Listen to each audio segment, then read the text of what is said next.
हम आपके लिए सटतिला एकादशी की व्रत कथा लेकर आए हैं। ये कथा स्वयं श्री हरि विष्णु ने नारद जी से कही थी। एक समय पृथ्वी पर एक ब्राह्मणी रहती थी। वह सदैव व्रत पूजन आदि में लगी रहती थी, परंतु दान आदि उसने कभी नहीं किया। एक बार उसने 1 माह तक व्रत किया, जिससे उसका शरीर अति दुर्बल हो गया।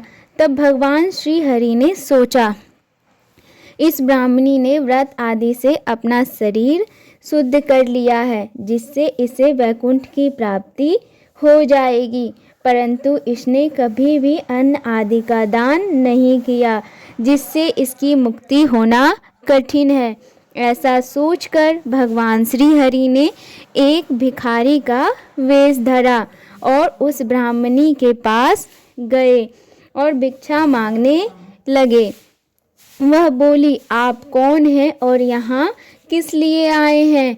इस पर भिखारी का रूप धरे भगवान विष्णु मौन रहे, जिससे उस ब्राह्मणी को क्रोध आ गया और उसने मिट्टी का एक ढेला श्री हरि के भिक्षा पात्र में डाल दिया।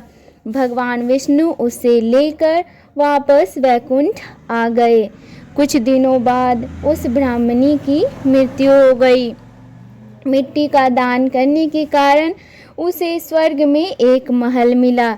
जैसे ही वह महल में गई तो वो हैरान हो गई। उस महल में कुछ भी नहीं था। तब वह श्री हरि के पास गई और बोली, भगवान, मैंने तो आपका व्रत पूजन आदि किए हैं, परंतु फिर भी मेरा घर अन्न वस्त्र आदि से शून्य क्यों है? इसका क्या कारण है? इस पर भगवान बोले, तुम अपने महल में जाओ और दरवाज़ा अंदर से बंद कर लो। कुछ समय बाद तुम्हारे पास देव कन्याएं आएंगी। तुम उससे सटतिला एकादशी का व्रत पूजन विधि और महात्म्य सुनना और उसके बाद ही उन्हें दरवाज़ा खोलना। उस ब्राह्मणी ने ऐसे ही किया।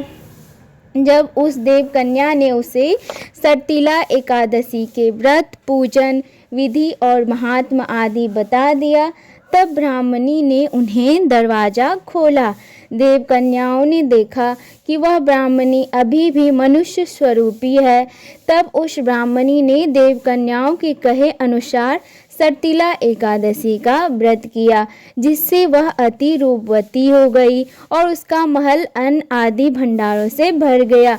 हे विष्णु भगवान, जिस प्रकार आपने उस ब्राह्मणी की सुनी, इस कथा को कहने, सुनने और हुंकार भरने वाले सब पर कृपा करना।